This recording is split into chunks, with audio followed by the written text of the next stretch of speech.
Realisasi usulan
A'udzubillahi minasyaitonirrajim. Bismillahirrahmanirrahim. Assalamualaikum warahmatullahi wabarakatuh. Waalaikumsalam warahmatullahi wabarakatuh.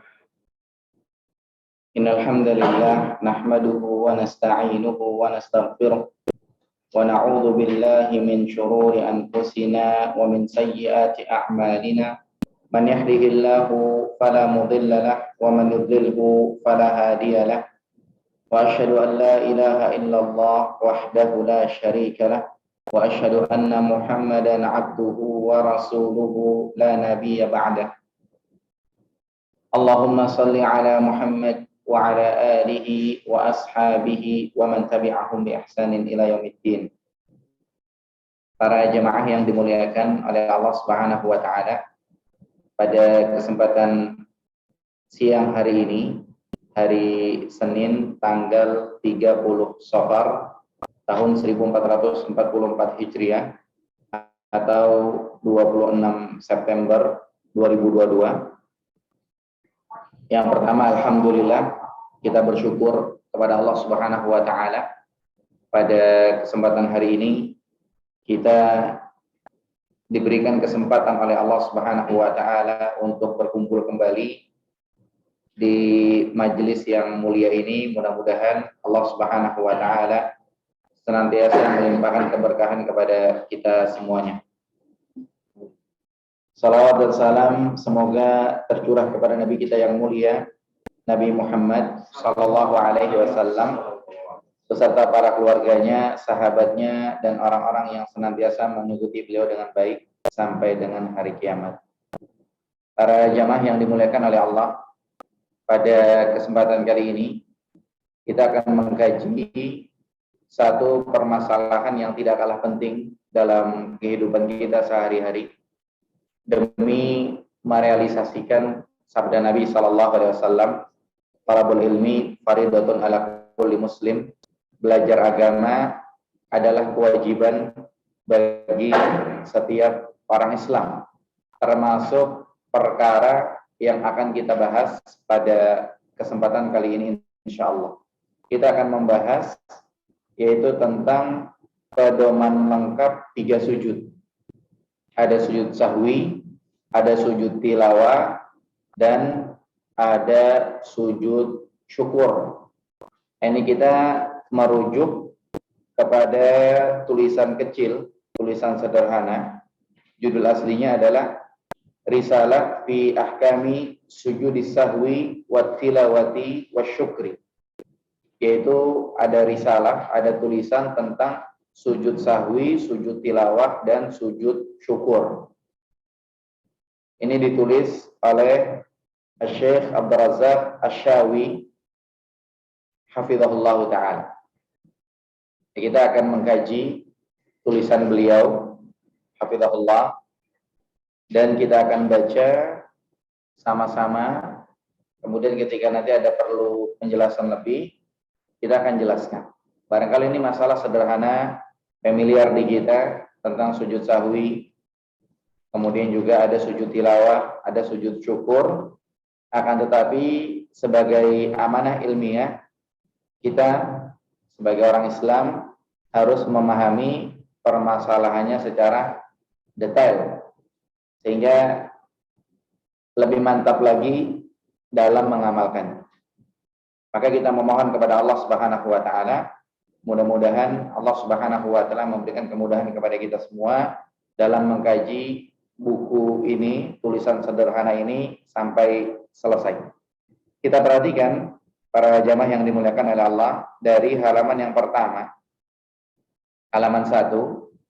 Di sini ada muqaddimah dari penulis hafizahullah, dikatakan segala puji bagi Allah Subhanahu wa taala, salawat serta salam semoga tercurahkan kepada Rasulullah sallallahu alaihi wasallam serta keluarganya, para sahabatnya, dan para pengikutnya yang setia dengannya.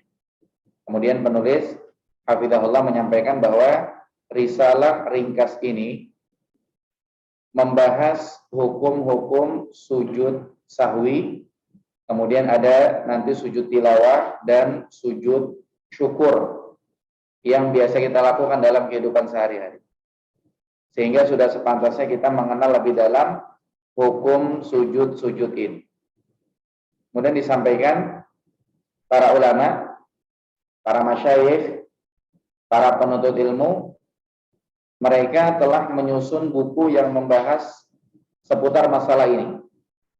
Banyak tulisan kita dapat tentang sujud sahwi, sujud tilawah, sujud syukur, itu sudah dibahas oleh para ulama. Akan tetapi, kata penulis hafizahullah, beliau hanya ingin fokus menyusun tema ini saja, yaitu tentang 3 sujud tersebut. Tujuannya adalah supaya kita dapat dengan mudah memahami dan mempelajarinya, karena tidak panjang-panjang.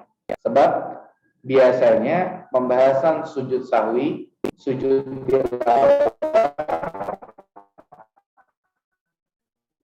sujud syukur itu terselipkan di ada toharohnya, ada sholatnya, nanti nyelip-nyelip ada pembahasan sujud sahwi, tilawah, dan syukur. Kalau rezeki pas kita hadir misalkannya kalau lagi kajiannya, atau kalau rezeki pas kita buka kitabnya kita lagi dapat pembahasan.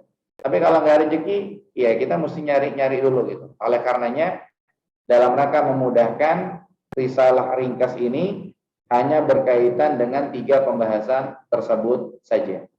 Maka kita memohon kepada Allah agar menjadikan risalah ini bermanfaat bagi penulisnya, kemudian pembacanya, dan penerbitnya.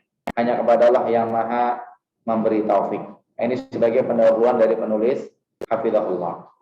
Berarti di sini kita paham dalam risalah ringkas ini ada 3 bahasan. Bahasan sujud sahwi, kemudian bahasan sujud tilawah, dan bahasan sujud syukur. Nah, bahasan yang terpanjang adalah sujud sahwi.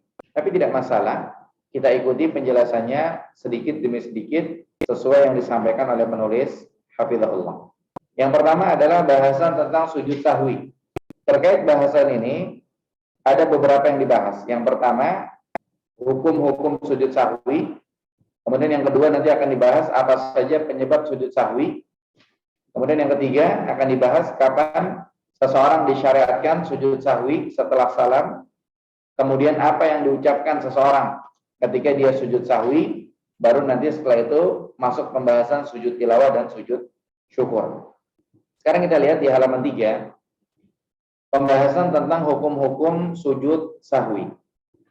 Nah, di sini dikatakan oleh penulis hafizahullah, ya ketika manusia sangat mungkin mengalami lupa dan lalai.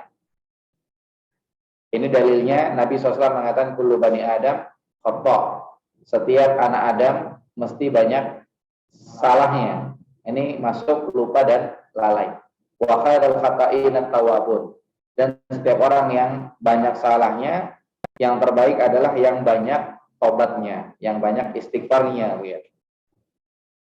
Itu di satu sisi. Kemudian di sisi yang lain, setan berusaha keras untuk merusak sholat seseorang dengan memunculkan pikiran lain. Kemudian juga mengalihkan perhatiannya dari sholat, hingga mengakibatkan terjadinya kekurangan atau kelebihan di dalam sholatnya lantaran lupa dan lalai tadi. Di satu sisi lupa, di satu sisi manusia kadang-kadang lalai, di sisi yang lain diganggu oleh setan. Makanya kata sebagian para ulama, kalau kita ada barang hilang, di antara solusinya biar ketemu, sholat 2 rakaat yang khusyuk.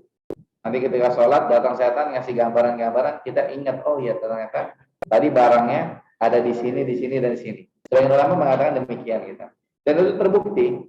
Kadang-kadang juga supaya acara berjalan dengan lancar, masya Allah, sholat 2 rakaat. Nanti akan ada ide-ide apa saja yang kurang dan lain-lain. Seperti itu. Itu setan. Kadang-kadang nguntungin juga. Tapi pada hukumnya setan itu ngerugiin. Sebagaimana ada hadis Abu Hurairah radhiyallahu anhu kalau tidak salah ketika jaga Baitul Mal, datang setan malam pertama, kemudian ketangkep, pengen dilaporin ke Nabi SAW, dia nyolong di Baitul Mal, tapi dia minta maaf. Dia bilang keluarga belum makan lah, ini itu, dilepas. Hari kedua orang yang sama ketangkep lagi, sama dia minta maaf juga. Hari ketiga ketangkep lagi nggak dimaafin sama Abu Hurairah radhiyallahu anhu. Kemudian dia tetap maksa minta dilepas. Abu Hurairah bilang, enggak, pengen dibawa kepada Nabi SAW. Kemudian kata dia, jangan deh, nanti saya ajarin doa, biar saya nggak datang lagi, suruh baca ayat kursi. Akhirnya dilepas, besokannya dilaporin kepada Nabi SAW. Kemudian Nabi bilang, dia benar.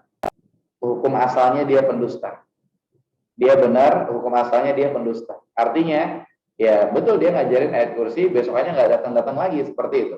Betul dia ngajarin ayat kursi, besokannya nggak datang-datang lagi. Akan tapi pada dasarnya dia pendusta. Sama juga yang tadi kita katakan. Ya setan mungkin menguntungin ketika tadi kita bilang sholatnya 2 rakaat, nanti yang lupa tadi jadi ingat gitu kan. Tapi pada hakikatnya dia adalah seorang yang ngerugiin gitu.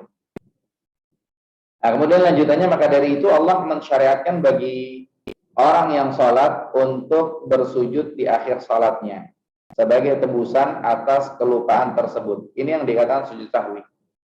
Jadi karena manusia itu orangnya lupaan, orangnya lalai, kemudian juga setan suka godain dia, sehingga kadang-kadang kalau sholat tuh suka kurang, suka lebih. Ada syariat dari Allah, sujud di akhir sholat, itulah yang dimaksudkan dengan sujud sahwi. Sehingga sujud tersebut dapat menghinakan setan. Ini manfaat sujud sahwi. Sebagaimana disebutkan dalam riwayat-riwayat, artinya begini loh. Setan ini berusaha mengganggu manusia ketika dia sholat. Kemudian ketika akhirnya manusia itu kelebihan sholatnya atau kurang sholatnya, setan ini kan yes, artinya dia berhasil gitu lah. Allah mensyariatkan sujud sahwi. Sehingga ketika orang amalkan itu, dia jadi ngerasanya gagal. Ya ternyata ada sujud sahwi. Tadinya dia ingin mengganggu manusia, di satu sisi mungkin sudah berhasil menurut dia, menurut setan itu, tapi ternyata orang itu sujud sahwi. Ini sujud sahwi menghinakan setan. Setan jadinya ya dia sujud sahwi seperti itu. Kemudian juga manfaat sujud sahwi yang lain adalah menutup kekurangan. Jadi di sini menutup kekurangan pandangannya ada 2 sisi. Sisi yang pertama, ketika sholat dilakukan kemudian kurang beneran, dengan sujud sahwi kekurangan itu tertutupi, dianggapnya sempurna. Kemudian kekurangan yang kedua, ketika orang sholat kelebihan, ini juga masuk kategori kekurangan gitu, karena yang benar sholat itu ngepas gitu kan. Kalau kelebihan juga kekurangan. Maka dengan adanya sujud sahwi, maka itu akan menjadikannya sempurna. Begitu juga dalam ibadah-ibadah yang lain-lain. Jadi dalam rentetan ibadah dalam Islam, semuanya udah diatur. Ketika kurang, maka salah. Ketika lebih, juga salah. Maka kita sebagai ahlus sunnah wal jamaah, bagaimana kita mengupayakan ibadah yang kita lakukan adalah di tengah-tengah. Dalam artian di tengah-tengah sini benar, nggak kurang, nggak lebih, yaitu sebagaimana yang disyariatkan. Kemudian juga lanjutannya dikatakan di halaman 4, membuat redha Sang Maha Pengasih. Ketika sujud dilakukan, Allah redha karena syariatnya dilaksanakan. Awalnya dia sholatnya mungkin kurang, sholatnya mungkin lupa, sholatnya mungkin ragu. Ketika sujud sahwi dilakukan, Allah menjadi redha. Maka sujud inilah yang disebut dengan sujud sahwi oleh para ulama. Sebagaimana disampaikan oleh Syekh Shalih Al-Fauzan hafizahullah dalam kitab Al-Mulakhas Al-Fiqhi. Ini kitabnya dalam terjemahannya itu lumayan tebal ya, ada 3 jilid. Ini bisa yang penasaran dengan kitab Mulakhas Fiqhi, itu bisa di-searching nanti di Google informasinya. Ini kitab terbaik, kitab fikih terbaik, Mulakhas Fiqhi, disusun oleh Syekh Shalih Al-Fauzan hafizahullah dengan susunan yang Masya Allah sangat bermanfaat kalau dibaca informasinya demikian. Kemudian berikutnya disampaikan Ibnu Qayyim rahimahullah mengatakan, lupa yang dialami oleh beliau, maksudnya adalah Nabi SAW, di dalam sholatnya merupakan bentuk kesempurnaan nikmat Allah Subhanahu wa Ta'ala atas umatnya. Berarti di sini kan Ibnu Qayyim rahimahullah lagi menyampaikan bahwa syariat sujud sahwi, jalan ceritanya adalah Nabi SAW pernah lupa dalam sholatnya gitu. Jadi biar dikata kelasnya kelas Nabi, biar dikatanya kelasnya kelas Rasul, tapi ngomongin soal lupa dalam sholat pernah ngalamin juga begitu. Makanya salah besar ya ketika ada orang yang terlalu berlebihan kepada Rasulullah Sallallahu Alaihi Wasallam. Jadi kayak orang-orang Nasrani berlebihan kepada Nabi Isa. Kayak mungkin ya minta surga sama Rasulullah, minta selamat dari neraka sama Rasulullah, atau minta rezeki lancar sama Rasulullah. Atau dia ketika dia bersalawat kepada Rasulullah itu seakan-akan dia ada minta sesuatu kepada Rasulullah kayak dia minta kepada Allah begitu. Ini tidak benar. Kenapa? Karena Rasulullah SAW adalah manusia biasa. Makanya jalan ceritanya Rasulullah SAW itu ngalamin lupa dalam sholatnya sehingga muncul syariat sujud sahwi. Ini merupakan kesempurnaan nikmat Allah atas umatnya dan sebagai pelengkap agama mereka sehingga mereka dapat meniru apa yang telah disyariatkan tatkala mengalami kejadian yang sama. Jadi kalau ada orang yang ketika sholat dia lupa, ragu-ragu, kurang, lebih, itu dia bisa nyontoh. Ternyata Rasulullah SAW mengalaminya dan bagaimana solusinya itu bisa dipakai. Beliau SAW pun pernah lupa, sehingga kelupaan beliau tersebut menghasilkan sebuah hukum syariat yang berlaku hingga hari kiamat pada saat umatnya mengalami kejadian yang serupa. Ini satu hikmah. Kemudian di antara hikmah yang lainnya, di antara hikmah kelupaan Nabi SAW adalah membuktikan bahwa beliau merupakan manusia biasa. Ini nasihat kepada orang-orang yang berlebihan kepada Rasulullah SAW, jangan. Kenapa? Karena Nabi SAW adalah manusia biasa. Kemudian lanjut di halaman 5. Hal ini supaya tidak memberikan sedikit pun celah bagi kalangan yang ekstrim, sehingga menyematkan sifat ketuhanan dan rububiyah kepada beliau dengan dalih pengagungan. Karena ini juga diwanti-wanti oleh Nabi SAW. Dalam hadis Nabi mengatakan, La tutruni kama atratin nasara Isa bin Maryam. Innama ana abdun faqulu abdullahi wa rasuluhu. Nabi mengatakan, kalian jangan berlebih-lebihan kepadaku sebagaimana orang Nasrani berlebih-lebihan kepada Nabi Isa. Aku hanyalah hamba Allah, maka katakanlah aku adalah hamba Allah dan Rasulnya. Jadi kalau bahasa bebasnya itu alhamdulillah Nabi ngalamin lupa ketika sholat. Sehingga orang itu jangan sampai nganggap Nabi kayak Tuhan begitu. Jangan sampai orang itu mikir Nabi itu punya karakter rububiyah. Jangan sampai orang mikir Nabi ini mungkin ya bahasanya kalau memang jadi gitu, Jangan sampai orang bilang Nabi ini anak Tuhan begitu. Seperti itu. Jadi betul-betul hikmah yang lain adalah supaya nggak ada celah buat orang-orang yang ingin berlebih-lebihan kepada Rasulullah Shallallahu Alaihi Wasallam. Sekarang kalau kita lihat contoh ya, kalau kita lihat Nabi Isa misalnya, kan nggak ada ceritanya tuh Nabi Isa lagi sholat kemudian lupa, kemudian ada sujud sahwi. Yang ada ceritanya adalah Nabi Muhammad SAW lupa ketika sholat kemudian ada sujud sahwi. Maka dari itu hikmahnya supaya nggak ada celah orang berlebihan kepada Rasulullah SAW, biar orang tahu Rasulullah SAW itu adalah manusia biasa. Kita ngomong begini bukan berarti kita merendahkan Nabi SAW, bukan. Kita ngomong begini, kita lagi ngomong sesuai dengan yang Allah tetapkan. Yang Allah tetapkan memang demikian. Karena sebagian orang khawatirnya dengan kita ngebahas seperti ini, mereka bilang, wah itu apa namanya? Mungkin mereka bilangnya kurang ajar kepada Rasulullah SAW. Masa dibilang Nabi begini-begini, padahal bukan itu maksud kita. Sama sebagian orang mungkin pernah saya sampaikan beberapa waktu yang lalu, ketika dikatakan bahwa orang kafir di zaman Nabi SAW lebih mending ketimbang sebagian orang Islam sekarang. Ada kata-kata seperti itu. Maka sebagian orang yang tidak senang, mereka mengatakan mereka mengatakan kurang ajar, dibilangnya orang kafir di zaman orang kafir itu lebih mending daripada orang Islam begitu. Padahal maksud perkataan itu bukan seperti yang mereka paham. Maksud perkataan itu adalah orang kafir di zaman Nabi SAW dalam Al-Quran Allah mengatakan, walain sa'al tahu man khalaqahum la yaqulunallah. Kalau kalian bertanya siapa yang menciptakan mereka, mereka jawab Allah. Biar kafir-kafir ketika ditanya siapa yang menciptakan, mereka bilangnya Allah. Nah, sebagian orang Islam ada yang pemahamannya itu siapa yang menciptakan mereka? Ya lahir dengan sendirinya. Dari sananya seakan-akan mengingkari bahwa yang menciptakan mereka adalah Allah. Maka itulah maksudnya orang kafir di zaman Nabi lebih mending ketimbang sebagian orang Islam yang mengingkari akan adanya Allah.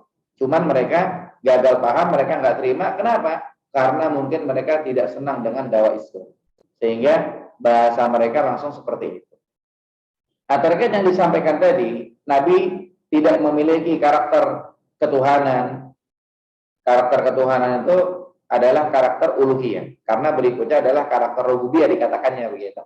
Mungkin yang pernah dengar permasalahan tentang tauhid, ada tauhid rububiyah, ada tauhid uluhiyah, ada tauhid asma wa sifat. Nah, di sini dibahasakannya sifat ketuhanan, maksudnya adalah sifat uluhiyah. Karena berikutnya dikatakan rububiyah. Nabi SAW mengatakan dalam hadits riwayat Bukhari Muslim terkait pembahasan ini, innama ana basyarun mithlukum. Aku adalah manusia biasa kayak kalian. Ansa kamatan saun, aku lupa seperti kalian lupa. Fa idza nasitu, kalau aku lupa, fadzakiruni, maka ingatkanlah aku. Berarti Nabi sendiri yang bilang Nabi manusia biasa. Sehingga ketika kita mengatakan ini bukan berarti kita merendahkan Nabi Shallallahu Alaihi Wasallam. Kemudian hikmah yang lain adalah memberikan ketenangan bagi yang mengalaminya. Ya, di akhir paragraf di halaman 5. Orang yang ngalamin ketika sholat, dia lupa, dia akhirnya kelebihan, akhirnya kurang, dia ragu, dia ngerasakan sholat dia gimana-gimana gitu kan. Maka dengan adanya sujud sahwi ini hikmahnya adalah memberikan ketenangan bagi yang mengalaminya. Apa sebabnya? Sebab tatkala ia mengetahui bahwa dirinya mengalami hal yang sama seperti Nabi SAW, sehingga ia tidak perlu bersedih atau khawatir agamanya rusak atau imannya berkurang, karena Nabi juga ngalamin itu. Jadi dia nggak usah khawatir, wah berarti saya begini, berarti begini. Dia ngerasa kayak apa namanya, mungkin hidupnya gimana gitu, kalau memang perasaannya sampai segitunya gitu kan. Maka dengan dia tahu Nabi SAW ngalamin ketika sholat lupa, maka di situ dia terhibur. Oh iya, Nabi aja yang kelas Nabi, kelas Rasul ngalamin ketika sholat lupa, apalagi saya manusia biasa. Kemudian belajar. Oh ternyata ada syariat sujud sahwi. Ini lebih tenang lagi jadinya seperti itu. Kemudian lanjut di halaman 6 dikatakan dan masih banyak lagi rahasia-rahasia Allah yang lainnya. Ini disebutkan dalam kitab Taisirul Alam karya Syekh Al-Bassam atau Abdullah Al-Bassam. Nah, adapun hikmah sujud sahwi adalah untuk menghinakan setan yang menyebabkan lupa dan lalai, kemudian juga menutup kekurangan yang terjadi di dalam sholat dan meraih redha Sang Maha Pengasih dengan menyempurnakan ibadah kepadanya dan menunaikan ketaatan kepada Allah Subhanahu wa taala. Nah, berarti di sini kita paham manfaat sujud sahwi sebagaimana tadi disampaikan. Ringkasannya terakhir ini, yaitu yang pertama, sujud sahwi menghinakan setan. Yang setan mungkin dia udah ngerasa berhasil, orang dalam sholatnya lupa, kemudian dengan sujud sahwi dia jadi ngerasa terhina. Mungkin dia bilang, iya sujud sahwi itu orang begitu. Kemudian yang kedua, sujud sahwi menutup kekurangan yang terjadi dalam sholat. Tadi sudah disampaikan, kekurangannya bisa jatuhnya lebih dalam sholat, ini juga kekurangan, atau kekurangan benar dalam sholat. Walaupun nanti rentetannya harus disempurnakan dulu, baru dilakukan sujud sahwi. Kemudian yang ketiga, meraih ridha Allah Subhanahu wa taala. Dan yang keempat, ketika dilakukan itu sujud sahwi, maka sama dengan kita telah melakukan ketaatan kepada Allah. Dan sujud sahwi ini disyariatkan kalau ada sebabnya, baik itu dalam sholat fardu atau sholat sunnah. Jadi kalau ada yang nanya, apakah sujud sahwi hanya sholat wajib saja, sholat sunnah tidak? Jawabannya dua-duanya. Ketika sholat wajib ada lupa-lupa sehingga terjadi kekurangan, kelebihan, ragu-ragu, ada syariat sujud sahwi. Dalam sholat sunnah pun demikian.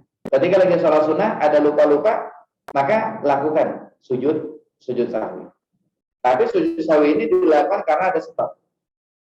Di sini kita jadi ingat ada ibadah yang dilakukan karena ada sebab.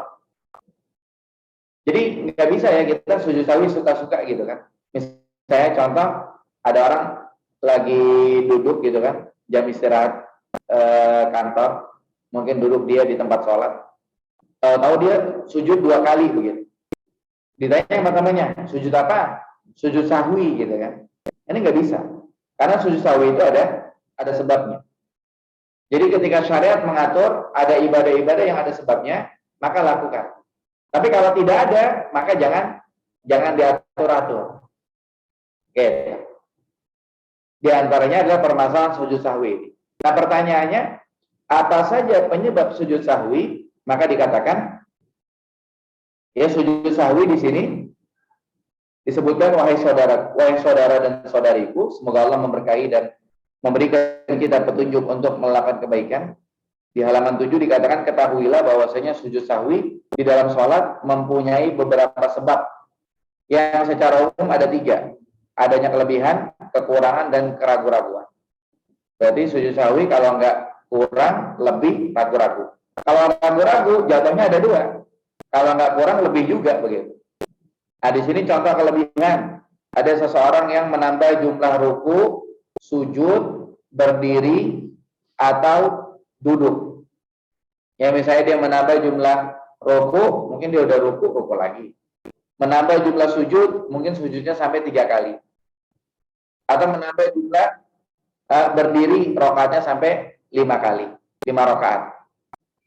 Atau menambah jumlah duduk, ya misalkannya dia sudah duduk di antara 2 sujud, harusnya dia berdiri, dia masih duduk lagi, sujudnya 3 kali, duduknya juga 2 kali seperti itu.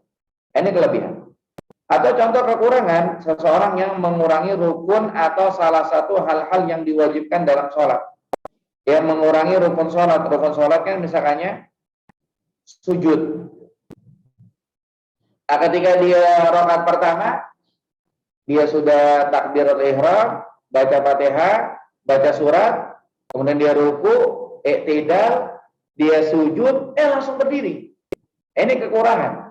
Padahal dia ketika sujud, duduk dulu di antara 2 sujud, kemudian sujud lagi begitu kan. Berarti mengurangi rukun. Atau mengurangi salah satu wajib sholat. Wajib sholat misalnya apa? Baca subhana rabbiyal a'la. Baca subhana rabbiyal azim. Wajib sholat. Nah, dia nggak baca misalkan. Ini juga sama. Dilakukan sujud sahwi. Atau contoh keraguan-raguan, seseorang yang bimbang mengenai jumlah rakaat sholat yang telah dia kerjakan. Dia ragu nih, apakah 3, 4, atau baru 2, dan seterusnya. Maka di sini dijelaskan oleh penulis, hafizahullah, satu-satu. Kalau lebih bagaimana, kalau kurang bagaimana, kalau ragu bagaimana. Yang pertama lebih dulu. Adapun untuk kelebihan, apabila seseorang, ini yang disampaikan semuanya berdasarkan dalil, cuma dalilnya tidak diperinci, nanti di akhir. Nah, ini kesimpulan dulu di awal, kemudian dalil nanti di akhir insya Allah. Ini dikatakan apabila seseorang secara sengaja menambah jumlah ruku atau sujud, atau berdiri atau duduk, maka sholatnya batal. Kenapa? Karena dia nambahinnya sengaja.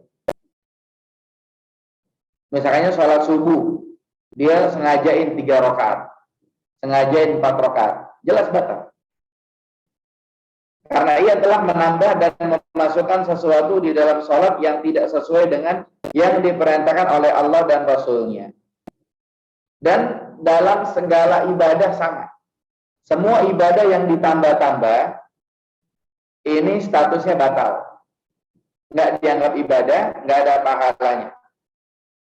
Ya makanya kita dalam ritual ibadah kita nih, kita harus ngecek. Ini statusnya ibadah tertambahkan atau tidak gitu. Kayak contoh misalkannya apa? Misalkannya apa namanya? Contoh ya, zakat fitrah. Contoh zakat fitrah. Itu yang kita tahu kalau kita belajar tentang fikih zakat fitrah itu dalam hadis dikatakannya apa? Nabi SAW mewajibkan zakat fitrah kepada laki-laki, perempuan, kecil, besar, merdeka atau budak. Zakat fitrahnya 1 sok berupa korma, gandum, bur dan seterusnya begitu. Diberikan kepada orang miskin. Dalam konteks hadisnya seperti itu gitu. Taunya kita zakat fitrah pokoknya begitu gitu. Selesai. Nah, kalau ada sesuatu yang bertambah, ini terjadinya sebagaimana disebutkan batal, tertolak, kemudian tidak ada pahalanya. Misalkannya apa yang ada di masyarakat kita? Yang ada di masyarakat kita itu yang bertambah itu ketika orang zakat fitrah ke masjid, di situ ada akad. Kayak apa namanya? Ada ijab kabul gitu. Sementara kalau kita lihat dari riwayatnya tadi yang kita katakan, bunyi riwayatnya itu Nabi mewajibkan zakat fitrah kepada anu berupa anu selesai gitu, nggak ada disebutkan alur ijab kabulnya begitu. Berarti kan ketika dilakukan itu ibadahnya tertambahkan begitu. Sama juga dengan sholat. Ketika sholat subuh ditambah dengan sengaja, maka statusnya batal. Adapun yang dimaksud kelebihan di sini tertambahnya tidak sengaja. Sholat maghrib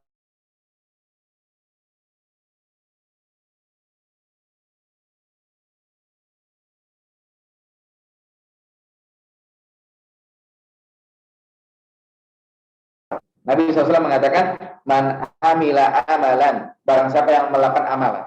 Saya kalau dalil-dalil Arab, saya nggak baca terjemahannya. Kadang-kadang mungkin terjemahan saya beda dengan terjemahan yang ada. Ini biar lebih memudahkan saja maksud saya. Man amila amalan, barang siapa yang melakukan suatu amalan, laisa alaihi amruna, yang tidak ada dalam urusan kami. Maksudnya tidak ada dalam urusan kami, tidak ada dalam agama Rasulullah SAW, tidak ada dalam agama kami gitu. Makanya kita dikatakan oleh para ulama dalam beragama, agama kita harus sama dengan agamanya Rasulullah SAW. Salat kita samain dengan salatnya Rasulullah SAW. Jadi Rasulullah SAW ketika salat berjamaah dengan para sahabat itu gimana-gimananya samain begitu. Tujuannya apa? Tujuannya adalah biar ibadah kita bisa diterima oleh Allah, biar nanti kita masuk surga bersama dengan Rasulullah SAW dan para sahabat dan semua-muanya. Kenapa? Karena agama kita sama. Sehingga kita dalam beragama betul-betul hati-hati. Jangan sampai kita ngurang-ngurangin, jangan sampai kita nambah-nambah. Kenapa? Karena nanti khawatirnya berbeda dengan Rasulullah SAW. Resikonya nggak bareng dengan Rasulullah SAW. Resikonya surganya ntar beda. Surga mana yang kita cari? Seperti itu. Nah di sini dikatakan man amila amalan laisa alaihi amruna fahuwa raddun. Barang siapa yang melakukan suatu amalan tidak ada pada urusan kami, artinya tidak ada dalam agama Nabi SAW, tidak disyariatkan, tidak diajarkan, maka amalan tersebut tertolak. Di antaranya kalau kasus kelebihan dalam sholat secara sengaja. Sengajain, tadi kita bilang sholat subuhnya 3 rakaat. Sengajain sholat maghribnya 4 rakaat misalnya. Maka ini statusnya salah, tertolak, batal. Baru berikutnya masuk ke pembahasan. Akan tetapi, ya di halaman 8, paragraf yang berikutnya, paragraf kedua atau ketiga ini. Akan tetapi, apabila tambahan tersebut karena lupa, maka sholatnya tidak batal. Namun catatannya adalah dia harus melakukan sujud sahwi setelah salam. Berarti ini kita dapat satu ilmu nih. Kalau kelebihan sholat, sujud sahwinya setelah salam. Jadi misalkannya apa? Kita sholat zuhur. Ya kita sholat zuhur, kemudian kita kelebihan. Kita kan bingung, waduh gimana nih saya ngulang dari awal, apa lanjut, apa gimana. Maka solusinya adalah lakukan sujud sahwi setelah salam beres. Jadi nggak perlu ambil wudhu ulang misalnya, sholat ulang, takbir ulang, baca Fatihah, kemudian rakaat pertama, kedua, ketiga, keempat, baru salam. Jadi totalnya 9 rakaat begitu, nggak perlu. Sehingga solusinya, kalau kita ngalamin nggak sengaja ketambah sholat yang kita lakukan, niatnya sholat badiah cuman 2 rakaat, tapi kok perasaan tadi 3 rakaat begitu kan? Dan benar 3 rakaat, karena kita ingat tadi pertama mungkin baca kuliah, kedua baca kulhu, ketiga kita baca Anas misalnya, kita ingat gitu. Ya sudah, tetap sah sholat sunnah yang kita lakukan dan lakukan sujud sahwi. Setelah salam, maka yang 5 udah kita kerjakan dianggapnya 4. Atau kita lagi sholat ba'diyah, kita niatnya 2, kita ngerjain 3, udah dianggapnya 2. Kenapa? Karena permohonan maafnya udah dengan cara kita lakukan sujud sahwi. Apa dalilnya? Dalilnya adalah hadits Abu Hurairah radhiyallahu anhu. Ini lagi berbicara kelebihan sholat. Ketika Nabi SAW salam setelah 2 rakaat pada salah satu sholat yang berjumlah 4 rakaat pada siang hari. Entah itu sholat zuhur atau asar. Kemudian mereka mengingatkannya. Maka beliau SAW mengerjakan kekurangan di dalam sholatnya. Kemudian salam. Lalu sujud 2 kali setelah salam. Ini hadits riwayat Bukhari dan Muslim. Ini hadits yang pertama menyampaikan kepada kita tentang Nabi sholatnya kurang. Nanti yang kedua baru lebih nih. Sekarang yang kurang dulu. Jadi yang kurang ini, yang kurang dalam dalil ya, bukan dalam pembahasan. Dalam pembahasan kita lagi bahas kelebihan sholat. Nah, yang kurang di sini dalam hadits Abu Hurairah disampaikan Nabi pernah sholat zuhur atau asar, antara 2 itu wallahu alam. Di sini tidak disebutkan. Kemudian pas sudah 2 rakaat salam, ini kalau tidak salah hadisnya hadis ada Dzul-Yadain, ada seorang bernama Dzul-Yadain. Sering disebut-sebut sebagai hadis Dzul-Yadain. Kemudian kalau misalkannya Abu Hurairah sering disebut-sebut sebagai hadits Abu Hurairah. Kadang-kadang mungkin sebagian pernah dengar ada hadits Jibril yang panjang di Arba'in Nawawi, hadits nomor 2. Hadits nomor 1 hadits Umar innamal a'malu binniyat, Umar bin Khattab. Hadits nomor 2 sama, hadits Umar bin Khattab, tapi sering-sering disebut juga hadits Jibril, begitu. Nah, di sini hadits Abu Hurairah, kemudian yang ngalamin kalau nggak salah seorang yang bernama Dzul-Yadain. Nah, waktu itu Nabi sholat 2 rakaat salam. Kemudian Dzul-Yadain ngomong, ya Rasulullah, ini sholatnya dikosor apa engkau lupa? Nabi bilang enggak dua-duanya, kosor enggak, lupa enggak. Berarti Nabi SAW meyakinnya udah 4 rakaat. Kemudian Nabi nanya sama para sahabat. Betul enggak yang dia bilang gitu kan? Betul. Kemudian lanjut sholat lagi 2 rakaat, kemudian sujud sahwinya setelah salam. Ini pernah kita sampaikan ketika kita bahas tentang sifat salat Nabi. Apa saja yang dibolehkan ketika sholat, yaitu berbicara sebentar, kayak tadi, nggak jeda, langsung nggak jeda lama begitu, langsung sholat lagi tambah 2 rakaat ketika sholat asar atau sholat zuhur baru 2 rakaat salam. Karena ada yang ngomong, kurang Pak, 2 lagi gitu, langsung berdiri lagi bareng-bareng, rakaat ketiga, rakaat keempat, kemudian salam, kemudian sujud sahwi. Sujud sahwinya setelah salam. Nah, kemudian yang berikutnya dikatakan dalil selanjutnya adalah hadis yang diriwayatkan oleh Ibnu Mas'ud radhiyallahu anhu. Bahwasanya Nabi sallallahu alaihi wasallam mengimami mereka sholat zuhur sebanyak 5 rakaat. ketika selesai, ada seorang yang berkata kepada beliau sallallahu alaihi wasallam dalam hadis Bukhari Muslim ini, azida fi shalah, apakah sholatnya ditambah? Karena biasa 4 kok 5 begitu kan. Kemudian qala wa madzaka, kemudian Nabi SAW mengatakan, emang kenapa begitu? Emang ada apa? Qalu shallaita khamsan. Kemudian para sahabat mengatakan, engkau sholat 5 rakaat. Akhirnya apa? Langsung Nabi SAW melakukan fafana rijlaihi. Nabi SAW menekuk lagi kakinya, langsung duduk di antara dua sujud begitu. Wa sajada sajdatain. Kemudian sujud 2 kali. Sujud 2 kali. Sujud yang dimaksud adalah sujud sahwi. Ini sebagai jawaban ketika kita ngalamin sholat zuhur 5 rakaat, jangan ngerasa nggak sah. Jangan diulang, tapi lanjut dengan sujud sahwi. Caranya adalah sujud 2 kali, kemudian salam. Sujud 2 kali setelah salam otomatis ya, karena dia udah 5 rakaat, kemudian mungkin dia udah tahiyat, dia udah salam, jamaah bilang juga kak, loh Pak tadi sholatnya 5 rakaat. Langsung tekuk kakinya, duduk di antara 2 sujud, sujud 2 kali. Ya sujud 2 kali, kemudian salam lagi. Ini solusinya. Jadi tidak perlu diulang. Kemudian kalau mungkin ada yang nanya sekarang ya, nanti walaupun akan dibahas, mungkin ada yang nanya bacanya apa begitu kan? Jawaban sementara kita katakan bacanya adalah bacaan ketika sujud.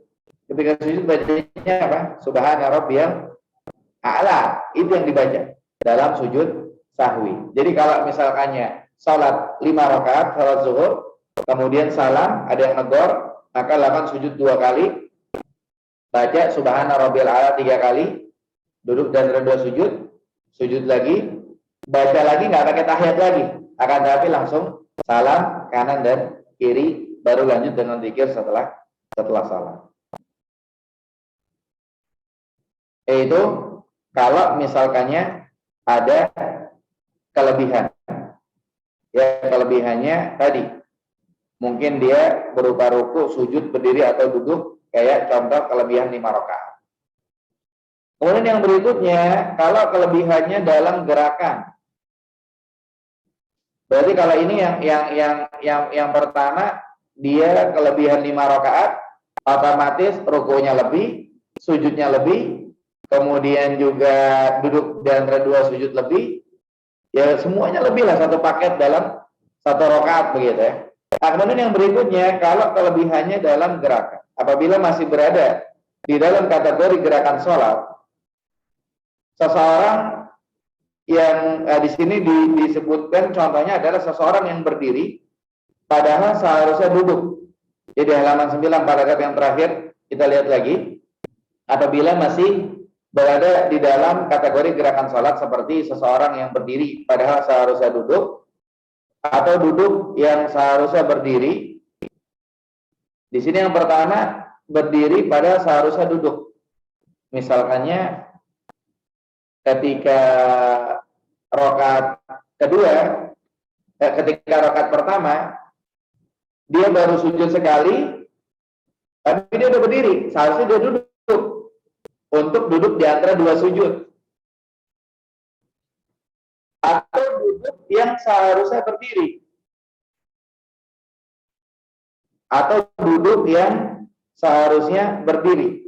Berarti misalkannya dia rakaat pertama, dia udah sujud, kemudian duduk di antara 2 sujud, kemudian dia sujud lagi, kemudian duduk lagi, seharusnya berdiri kan begitu. Serta menambah ruku atau sujud.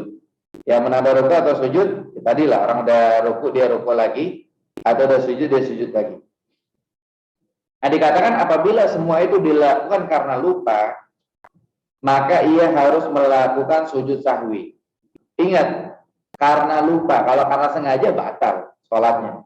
Karena dia menyelisih syariat yang ada. Sholat kan nggak kayak begitu gitu kan. Sujudnya mestinya 2 kali, dia 3 kali. Rukunya mesti sekali, dia 2 kali misal. Kalau sengaja ya batal. Ini permasalahannya adalah lupa. Maka dia sujud sahwi. Hal ini berdasarkan sabda Nabi SAW diriwayatkan oleh Ibnu Mas'ud radhiyallahu anhu di halaman 10. Fa idza zada ar-rajulu.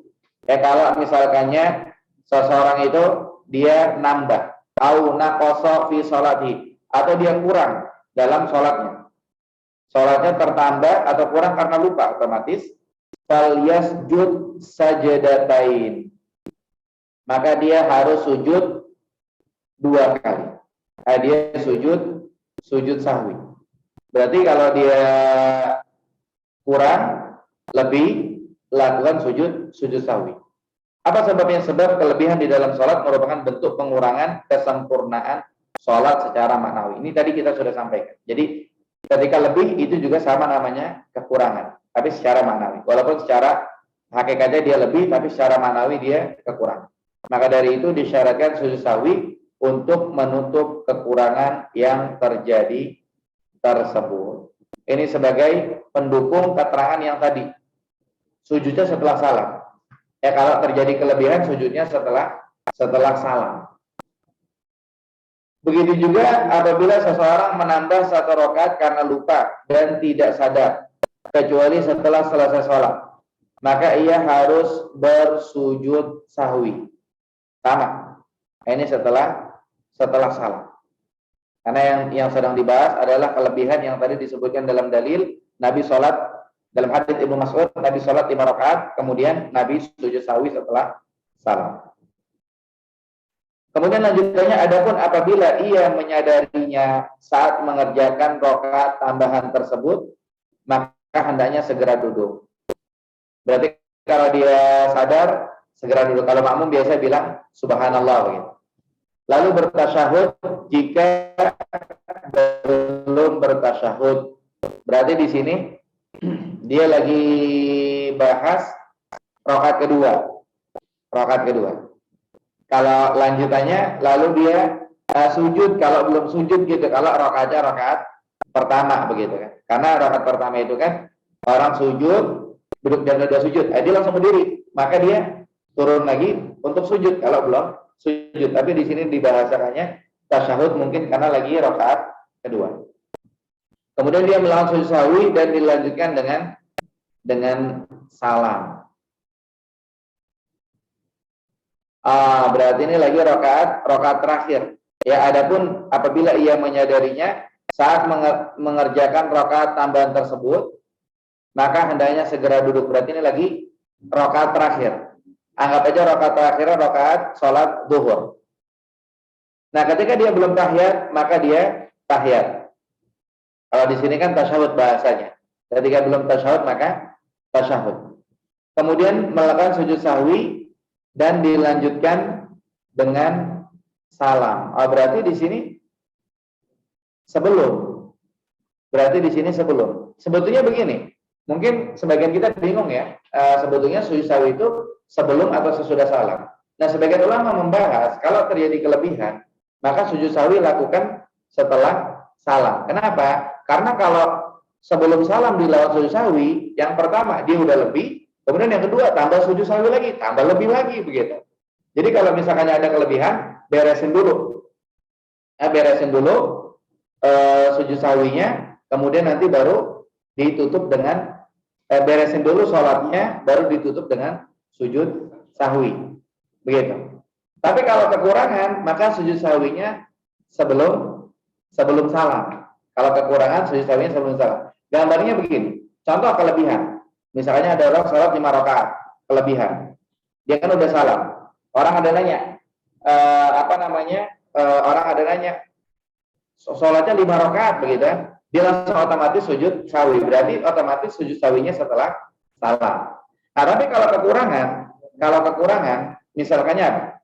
Misalkannya dia itu contoh dia kurang, dia sholat zuhur baru 3 rakaat. Sholat zuhur baru 3 rakaat. Kemudian ada yang ngingetin baru 3 rakaat. Berarti kan kurang 1 rakaat. Caranya dia nambah lagi 1 rakaat. Kemudian sebelum dia salam, dia sujud sahwi dulu, baru salam. Itu namanya kekurangan. Walaupun kayaknya dari riwayat membingungkan, kadang-kadang lebih, kadang-kadang kurang. Intinya sujud sahwi setelah salam boleh, sebelum salam juga boleh.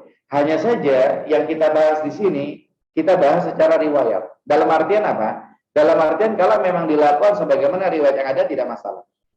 Atau yang kedua, ketika dilakukan sujud sahwi di akhir, mau setelah salam, mau sebelum salam juga tidak masalah. Tapi secara pembahasan teori, maka sebagaimana disampaikan oleh penulis rahimahullah. Jelas atau tidak? Jelas insya Allah? Nah, mungkin saya bicara cepat tapi jelas insya Allah ya. Jadi sekali lagi, intinya kalau ada kurang dalam sholat, ada ragu-ragu dalam sholat, ada kelebihan dalam sholat, intinya sujud sahwi. Nah, cuma sebagian ulama ngebahas kapan sebelum, kapan setelah, seperti itu. Tapi ketika ada orang yang mungkin dia tidak tahu itu, intinya sujud sahwi dia lakukan, maka sama dengan dia telah melakukan syariat selesai begitu. Hanya saja tidak masalah kita mengetahui kapan sebelum, kapan setelah, ini tidak masalah. Cuman kalau ke depan kita tahu ternyata berbeda dengan yang kita tahu, harusnya ini sebelum salam, tapi dia setelah salam. Harusnya setelah salam, tapi dia sebelum salam, maka ketahuilah tidak masalah. Karena para ulama berbeda pendapat dalam masalah ini, dalam memberikan keterangan. Sekali lagi kita baca di halaman 10 yang paragraf terakhirnya. Di sini dikatakan, adapun apabila ia menyadarinya saat mengerjakan rakaat tambahan tersebut, maka hendaknya segera duduk. Berarti ibaratnya sholat zuhur 4 rakaat, kemudian dia berdiri jadi 5 rakaat. Ini kan ketambah gerakan. Kalau tadi yang di awal ketambah rakaat, setelah 5 rakaat salam, ada yang bilang tadi 5 rakaat Pak, maka sujud sahwi setelah salam begitu. Kalau sekarang ketambahnya gerakan, rakaat terakhir dia berdiri, dia sadar itu rakaat kelima, maka dia duduk. Lalu bertasyahud jika belum bertasyahud, lanjut tahiyat kalau memang belum tahiyat. Kemudian melakukan sujud sahwi dan dilanjutkan dengan salam. Nah, berarti di sini pemahamannya adalah yang pertama, yang tadi dibahas, kalau 5 rakaat sholatnya dia udah salah, kemudian ada yang bilang sholatnya 5 rakaat, maka lakukan segera sujud sahwi. Kemudian dalam hal ini, kalau ada kelebihan gerakan, belum sempat sampai kejadian yang pertama tadi, udah keburu 5 rakaat, baru salam, baru ketahuan. Kalau ini hanya kelebihan gerakan doang. Udah rakaat keempat bagus, dia berdiri lagi imamnya. Namanya kelebihan gerakan, belum sempat jadi 5 rakaat, belum.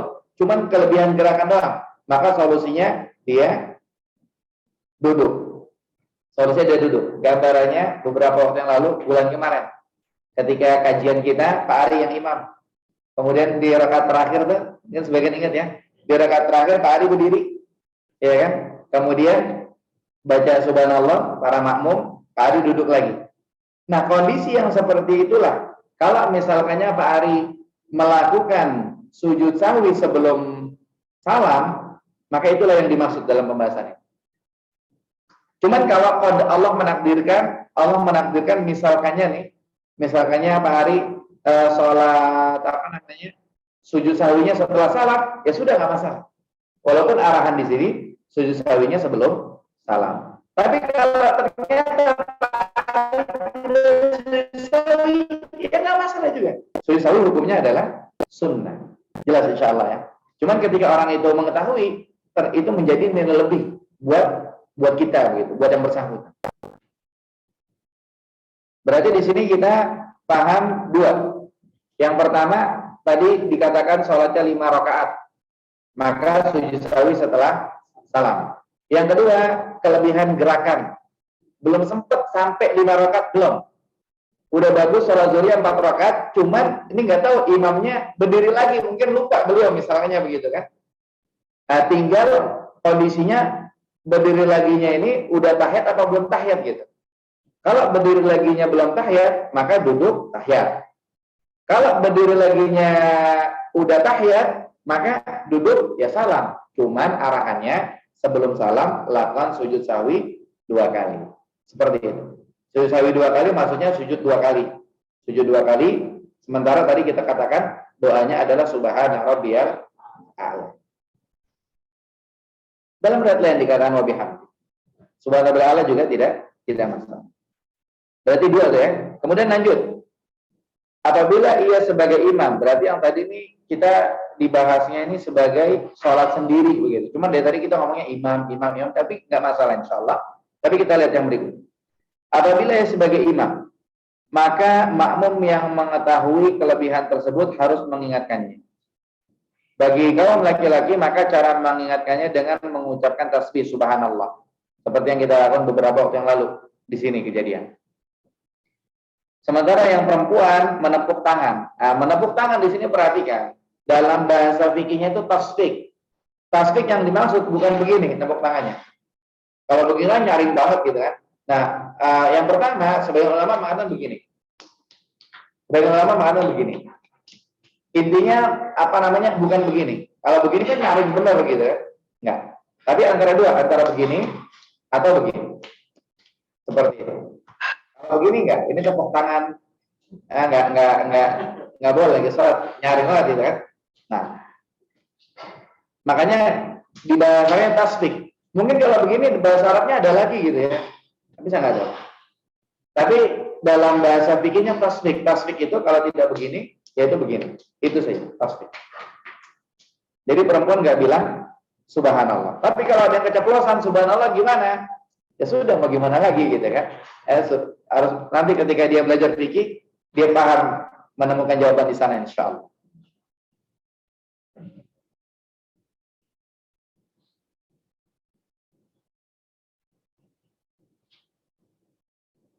Nah, lanjutannya, ketika itu sang imam wajib menuruti peringatan mereka selama ia tidak merasa yakin dengan pendiriannya. Jadi kalau makmum bilang subhanallah, imam harus ngikut. Kalau imam nggak yakin dengan pendiriannya, karena ini merupakan bentuk tindakan kembali kepada kebenaran. Karena ketika imam nurutin makmum, ya sudah makmum yang benar gitu.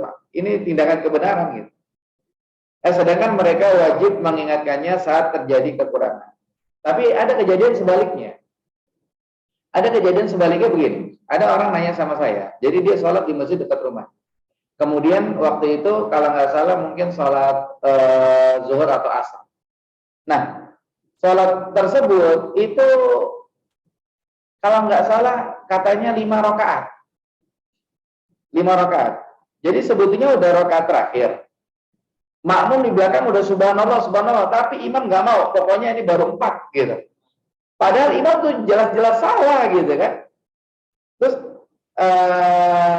saya ditanya itu gimana tuh Ustaz gitu kan?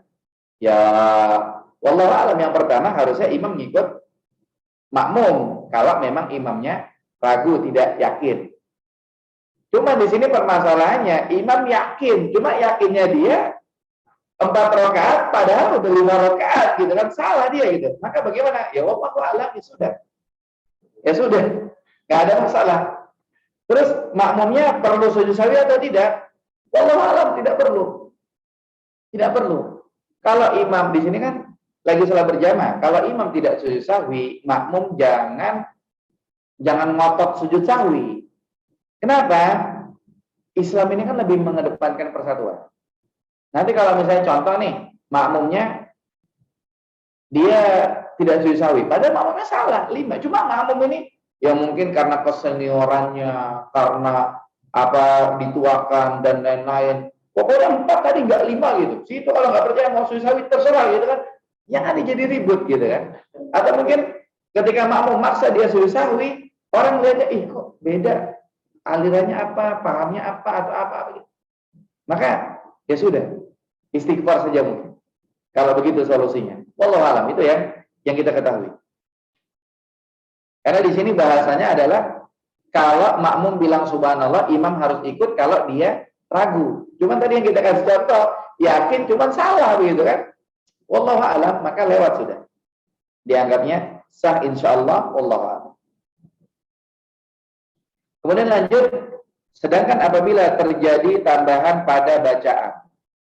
Berarti yang pertama, ini udah yang ketiga nih. Yang pertama, tambahannya sholatnya 5 rakaat. Yang kedua, tambahannya gerakan. Ketika rakaat keempat, gerakan kelima belum sempat 5 rakaat. Kemudian sekarang yang ketiga, tambahannya pada bacaan. Seperti bacaan ketika rukuk dan sujud. atau membaca surat pilihan pada 2 rakaat terakhir di dalam sholat yang berjumlah 4 rakaat atau pada rakaat ketiga dan ketiga saat sholat maghrib. Jadi tahunya kita kan rakaat ketiga, rakaat keempat baca Fatihah doang. Kemudian ada tambahan, kita mungkin habis baca Fatihah baca surat. Maka apabila bacaan tambahan itu dilakukan karena lupa, maka ia disunahkan untuk melakukan sujud sahwi. Di sini kita lihat ini disebutkan dalam Mulakhas Fikih, berarti ini menurut mazhab Hambali mungkin. Kalau memang tambahannya pada bacaan. Maka di sini mungkin kita berbeda dengan penulis, hafizahullah, tidak masalah. Ya, tanpa mengurangi rasa hormat kita kepada penulis, yang kita ketahui bahwa kalau rakaat ketiga, keempat dalam sholat asar atau sholat zuhur, itu di dalam riwayat boleh kita nambah bacaan surat, dibolehkan. Berarti di sini penulis berpandangan apa? Berpandangan kalau di rakaat ketiga, keempat bacanya hanya Fatihah saja. Tapi kalau misalkannya dia baca surat, berarti ini ada penambahan gitu kan?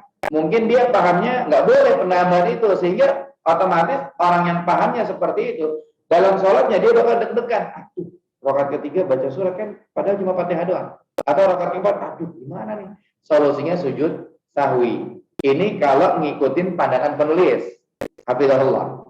Tapi kita kali ini mungkin berbeda dengan penulis, hafizahullah, ya, tanpa mengurangi rasa hormat kita kepada penulis. Yang kita tahu dari beberapa riwayat dibolehkan ketika rakaat ketiga, rakaat keempat setelah baca Fatihah lanjut dengan surat, sehingga kita tidak perlu sujud sahwi. Paham untuk poin ini insya Allah ya. Jadi istilahnya kita dalam belajar nggak mesti ngeplok apa ada buku, nggak. Kecuali kalau kita belum dengar penjelasan detailnya.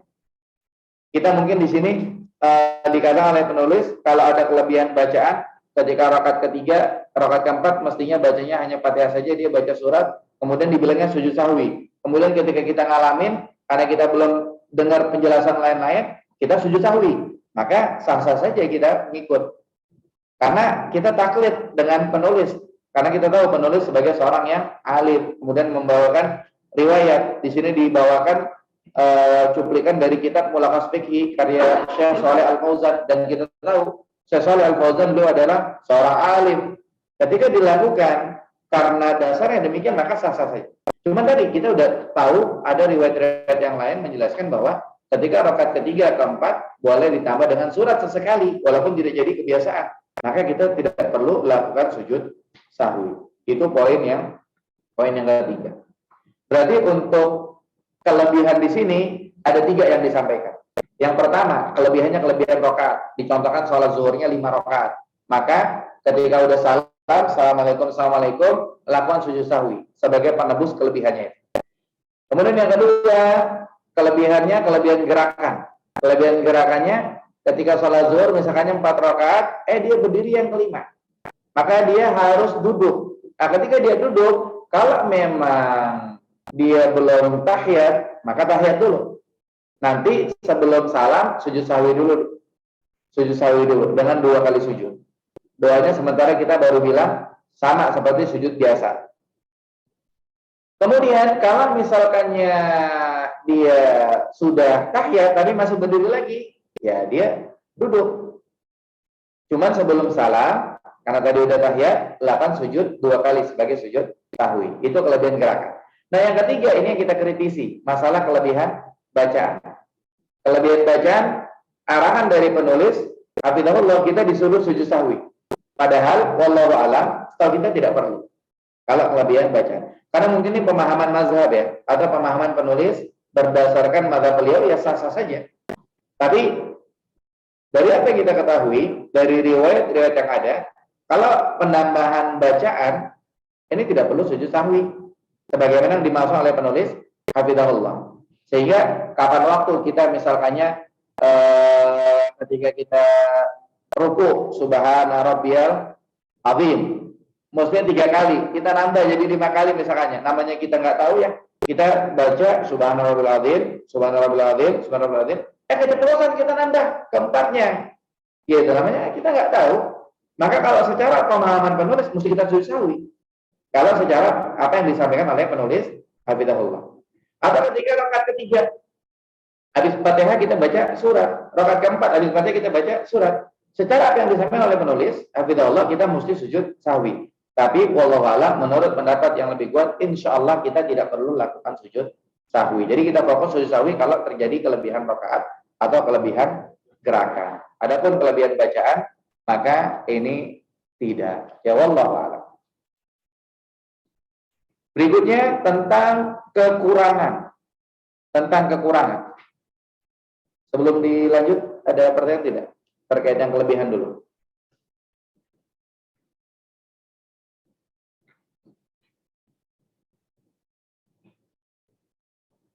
Tidak ada? Kalau tidak ada kita lanjut yang kekurangan. Kita lihat di sini. Di halaman 12. Adapun mengenai kekurangan. Ya, adapun mengenai kekurangan. Apabila seseorang mengalami kekurangan salah satu rukun sholatnya. Selain rukun takbiratul ihram. Jadi rukun sholat ada berapa? Hafal tidak rukun sholat? Selain takbiratul ihram. Karena kalau takbiratul ihram lupa, berarti dia belum masuk dalam sholat, begitu kan? Contoh misalkannya apa? Misalkannya ada orang sholat. Kan normalnya orang sholat, mesti pertama ngomong Allahu Akbar. Mesti. Kayak contoh ada anak kecil yang ketika dia gabung sholat sama kita, dia Allahu Akbar apa enggak? Enggak, dia cuma berdiri aja begini gitu kan. Maka ketika itu yang dia lakukan, anak kecil ketika sholatnya sah atau tidak? Jawabannya sah, ya kan? Cuman kita anggapnya anak kecil, dia belum kena beban taklif, dia belum balik, dia mungkin sudah tamyiz, mungkin umurnya 7 tahun kan dalam hadis Nabi mengatakan ajarkan anak sholat ketika umur 7 tahun, kemudian pukul ketika umur 10 tahun. Ini sebagai contoh saja, anak umur 7 tahun, dia sholat bareng sama kita, kan ada kalanya dia takbir, Allahu Akbar, berarti namanya dia takbiratul ihram, itu nggak bermasalah. Ini yang kita kasih contoh, itu anak, dia nggak takbir, dia tahu begini aja, tahu dia ruku aja. Ketika ruku, walaupun nanti udahannya dia ngomong Allahu Akbar, Allahu Akbar gitu kan, sama Allahu Akbar. Kita lagi bahas yang pertama kali gerakan masuk sholat, anggap aja dia nggak takbir, sekali waktu dia tahu langsung ruku gitu aja, ngikutin aja gitu. Nah, kalau takbiratul ihram yang lupa, maka sholatnya batal nggak sah. Itu yang dimaksudkan dalam pembahasan di sini. Nah, sebelum dilanjut, kita harus paham apa saja rukun-rukun sholat. Coba kita hitung ya rukun sholat nih. Yang pertama, takbiratul ihram. Yang kedua, baca Fatihah. Yang ketiga, ruku. Yang keempat, tumakninah dulu. Yang kelima, iktidal. Yang keenam, tumakninah lagi. Yang ketujuh, sujud. Yang kedelapan, tumakninah lagi. Yang kesembilan, duduk di antara dua sujud. Yang kesepuluh, tumakninah lagi. Kemudian, yang ke-11, yang ke-11 tasyahud akhir. Kemudian yang ke-12 baca sholawat. Kemudian yang ke-13 salam. Yang ke-14 harus berurutan semuanya. Kalau wajib-wajib sholat diantaranya ya, kita wajib-wajib sholat diantaranya tasyahud pertama atau tahiyat pertama. Diantaranya wajib-wajib sholat tahiyat pertama. Kemudian baca subhana rabbiyal a'la, baca subhana rabbiyal azim, itu wajib-wajib sholat. Jadi insya Allah sekarang udah paham semuanya, rukun sholat udah hafal ya. Jadi tadi urutan tadi enak itu. Nah di sini dikatakan, adapun mengenai kekurangan, apabila seseorang mengalami kekurangan salah satu rukun sholatnya selain takbiratul ihram. Nah, kalau kita lihat di footnote nomor 12 dikatakan, apabila seseorang lupa tidak melakukan takbiratul ihram, maka sholatnya tidak sah dan tidak berguna. Ia melakukan sujud sahwi. Tidak berguna kalau ia sujud sahwi begitu. Karena apa? Karena dari awal udah tidak takbiratul ihram, tadi udah kita jelasin gitu kan. Nah, di sini yang ketinggalan adalah rukun-rukun yang lain selain takbiratul ihram. Maka hal itu tidak lepas dari beberapa kondisi. Ada beberapa kemungkinan. Kemungkinan yang pertama, apabila seseorang ingat sebelum beralih ke rakaat kedua. Apabila seseorang ingat sebelum beralih ke rakaat kedua, maka ia wajib kembali untuk menunaikan rukun yang tertinggal dan melanjutkan rukun berikutnya. Ya, apabila seseorang ingat sebelum beralih ke rakaat kedua, berarti sebelum dia naik rakaat kedua begitu kan. Lagi rakaat pertama. Maka ia wajib kembali untuk menunaikan rukun yang tertinggal dan melanjutkan rukun berikutnya. Langsung kita lihat contohnya biar kita paham di halaman 13. Contohnya. Di sini dibilang seseorang langsung berdiri setelah sujud pertama pada rakaat pertama. Jadi rakaat pertama baca Fatihah, baca surat, ruku, i'tidal, sujud. Seseorang langsung berdiri setelah sujud pertama pada rakaat pertama langsung berdiri dia. Ketinggalan rukun, duduk di antara dua sujud, tumakninah sama sujud yang keduanya. Padahal dia belum duduk di antara dua sujud dan sujud kedua belum. Tatkala ia mulai membaca Al-Fatihah, ia teringat bahwa dirinya belum sujud kedua dan belum duduk di antara dua sujud. Maka saat itu ia segera kembali untuk duduk di antara dua sujud, kemudian sujud, lalu berdiri untuk melakukan gerakan salat selanjutnya dan melakukan sujud sahwi setelah salat. Ini kondisi yang pertama. Dia kekurangan dengan yang disebutnya di halaman 12, poin pertama. Apabila seseorang ingat sebelum beralih ke rakaat kedua. Jadi ketika di rakaat pertama, ruku, i'tidal, sujud, langsung berdiri. Dia lagi, kalau bahasa kita ya, bahasa bebasnya, dia lagi asik-asik baca Fatihah gitu kan. Tadi baru satu kali sujudnya. Langsung dia istilahnya batalin lah, Fatihahnya batalin. Langsung dia sujud untuk menyempurnakan rakaat pertamanya. Ya, mungkin dia duduk dulu di antara dua sujud, baca apa namanya? Rabbik firli, kemudian dia sujud kedua, baru dia rakaat yang kedua. Nah, dari sini insya Allah dia bakal hati-hati dalam sholatnya, nggak bakal lupa lagi sampai akhir. Tinggal nanti apa? Melakukan sujud sahwinya setelah salam. Jadi disebut dulu beres, udah beres kan dia udah lega. Oh, tadi salah nih. Sujud sahwi setelah salam. Seperti itu. Kemudian yang kedua agak panjang, dilanjutkan pertemuan berikutnya insyaallah. Ya. Karena sudah mau 1:30 ya. Mungkin ada yang mau bertanya mungkin. Masih ada waktu 4 menit, silakan. Nah, setelah kita bangun, setelah sujud pertama, bangun, teringat, nah itu perlu Allahu Akbar lagi atau langsung duduk? Langsung duduk. Nggak pakai takbir. Begitu pun kalau imam.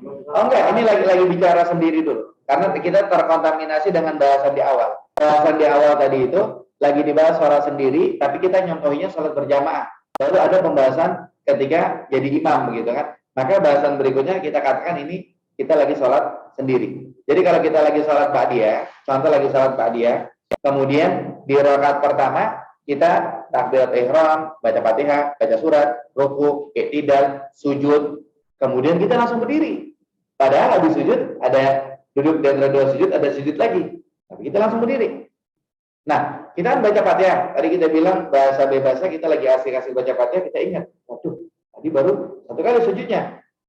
Langsung aja kita duduk, Rabbik firli, baru Allahu Akbar. Tadi kan yang ditanyakan, perlu nggak ketika kita duduk kita bilang Allahu Akbar takbir intikal begitu ya, takbir pindah gerakan? Nggak perlu, karena itu bukan pindah gerakan, tapi kita lagi salah. Kita melanjutkan gerakan, maka kita otomatis langsung aja kita duduk. Mungkin di sebelah kita teman kita akan heran, kok langsung gitu kan? Mungkin dia akan bertanya nanti setelah kita beres sholat. Maka kita jelaskan sebagaimana tadi dibahas. Jelas insya Allah. Wallahu a'lam. Jadi itu kita lebih atau kurang ya? Yang Atau kurang berat, kurang pun atau lebih kira gitu. Ya berarti kan diri berarti Kalau di sini dianggap kurang. kurang. Kenapa dianggap kurang? Karena rokaat pertama itu normalnya, rokaat pertama ya, normalnya takbirat ihram, baca surat, baca Fatihah, baca Fatihah dulu baru baca surat, ruku, i'tidal, kemudian sujud, kemudian duduk di antara dua sujud, kemudian sujud, kemudian udah sempurna rokaat pertama baru berdiri. Dia belum sempurna, dia kurang, sujud baru satu kali. Ya kan? Makanya di sini pembahasannya adalah adapun mengenai kekurangan ada beberapa kondisi. Yang sedang dibahas kondisi pertama. Tadi, ketika rakaat pertama dia sujudnya baru sekali, udah berdiri aja rakaat kedua, berarti dia kurang duduk di antara dua sujud dan kurang sujud yang keduanya. Berarti jatuhnya kurang. Jelas, Pak? Tapi sapinya belum salah. Sujud sahwinya. Sujud sahwinya Sudah salah. sujud sahwinya setelah salam. Sujud sahwinya, makanya tadi kita katakan apa? Terkait sujud sahwi, para ulama ada yang membedakan kapan sebelum salam, kapan setelah salam. Tapi kalau misalkannya ada yang mengamalkan, jadi begini. Yang pertama, para ulama membedakan sebelum salam kapan, sesudah salam kapan. Yang kedua, para ulama tidak membedakan. Yang penting sujud sahwi, mau sebelum salam, mau setelah salam. Apalagi kadang-kadang nih kita tahu nih sujud sahwinya setelah salam aturannya. Cuman kalau kita lakukan setelah salam, nanti para jamaah pada berdiri, ini apa, pada bingung. Tapi kalau sebelum salam kan mereka masih terikat, masih ngikutin imam. Kalau imamnya sujud, mereka mau pasti ngikut sujud mereka gitu. Walaupun bingung-bingung tetap ngikut gitu kan. Karena belum salam gimana nih gitu kan. Maka tidak masalah. Jadi ingat dua. Yang pertama para ulama membedakan kapan kelebihan, kapan sebelum salam, kapan setelah salam. Yang kedua, kadang-kadang di kasus-kasus tertentu seorang imam mengambil keputusan apa? Bagusnya sebelum salam aja nih, karena kalau setelah salam tak repot, gitu kan?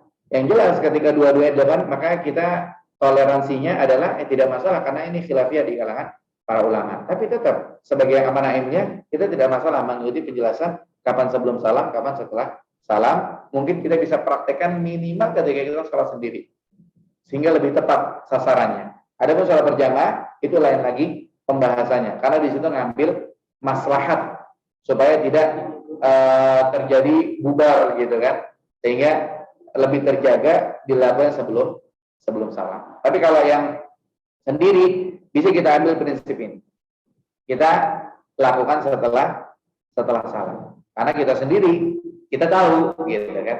Allah. Nah, silakan. Ini dua tema tapi yang menunjukkan dan Nah, saya jadi kepikiran banget. Tanya tadi kita ada akapnya itu. ada ijab kabul. Iya. Nah, Tempat saya itu selalu begitu, Ustaz. Itu saya juga jadi. Jadi lagu juga kenapa? Yang kemarin gimana ya? Dari kan bukan kan ya. Satu lagi Ustaz. Saya kan biasa, tapi karena saya belum hafal semua di pagi, kan itu ada yang 3, yang 1 kan, misalnya tiga kali, saya kan itu kan, saya 1 kali. Nah, saya itu kan karena belum hafal semua, saya ambil 3 kali semua. Yang lainnya tidak itu gimana? Saya kan itu berlebihan juga.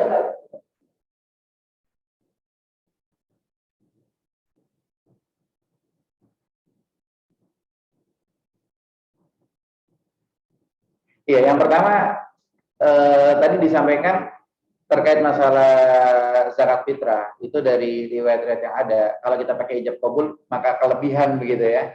Nah, iya, kelebihan dalam ritual ibadahnya begitu kan. Cuman yang ditanyakan di dekat rumah seperti itu, zakat fitrah yang kemarin-kemarin itu bagaimana begitu kan. Maka setelah kita tahu ini bisa kita bisa kita lihat ada kabar gembira dalam Quran surah Al-Furqan ayat 70. Di Al-Furqan ayat 70 Allah mengatakan illa man taba wa amana, kecuali orang yang bertaubat kemudian dia beriman, wa amila amalan salihan, dia mulai beramal saleh. Amal saleh artinya sebagaimana yang disyariatkan. Faulaika yubaddilullahu sayyi'atihim hasanat. Maka kesalahan-kesalahan kemarin Allah anggap jadi kebaikan. Sehingga biasa-biasa kita nggak perlu lagi ijab kabul.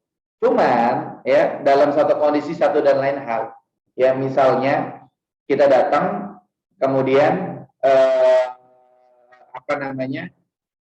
kita dipaksa untuk ijab kabul dan kita tahu nih kalau nggak ijab kabul yang ada kita ribut rame, ya udah ikutin aja apa maunya mereka. Kan begitu?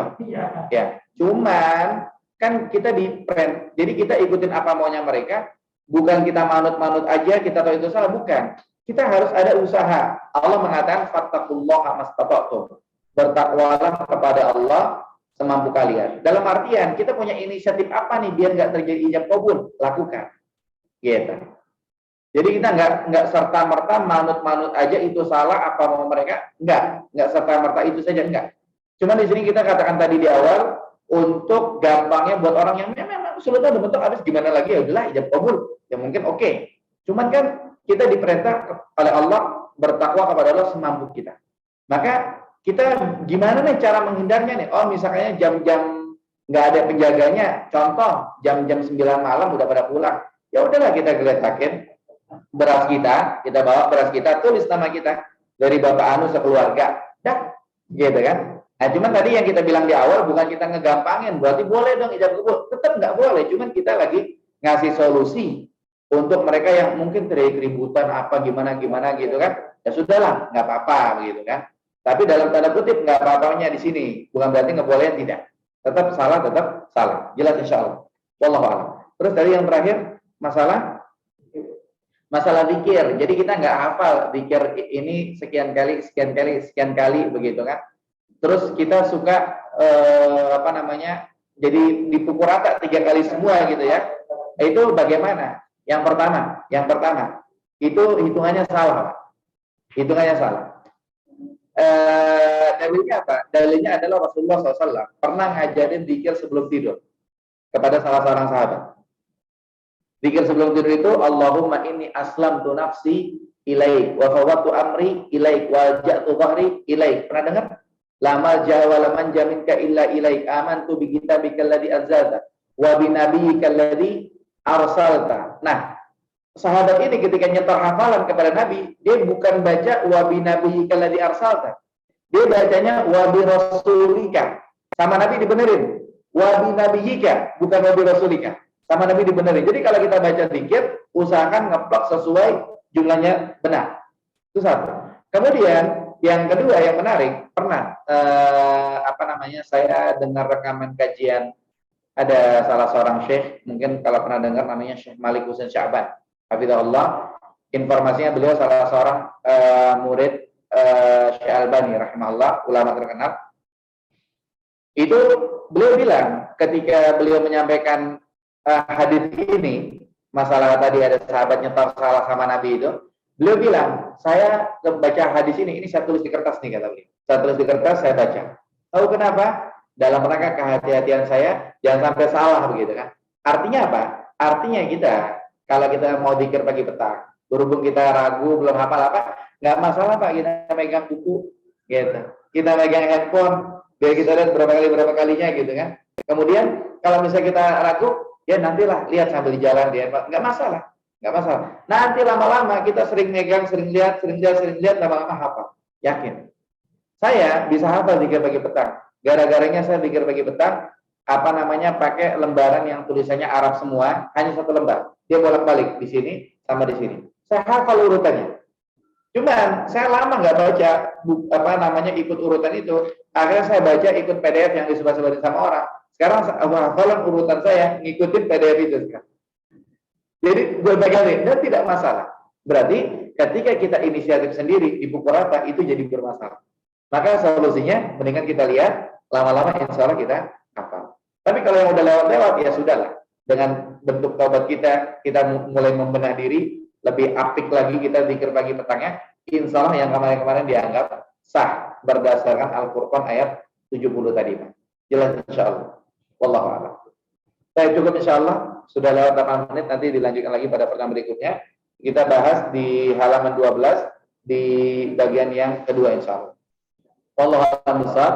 Sampai di sini yang benar datang dari Allah Subhanahu wa taala. Yang salah dari saya pribadi, barakallahu fikum. Wassallallahu ala nabiyina Muhammad wa akhiru da'wana alhamdulillahi rabbil alamin. Subhanakallahumma wa bihamdika asyhadu an la ilaha illa anta astaghfiruka wa atubu ilaik. Assalamualaikum warahmatullahi wabarakatuh. Waalaikumsalam.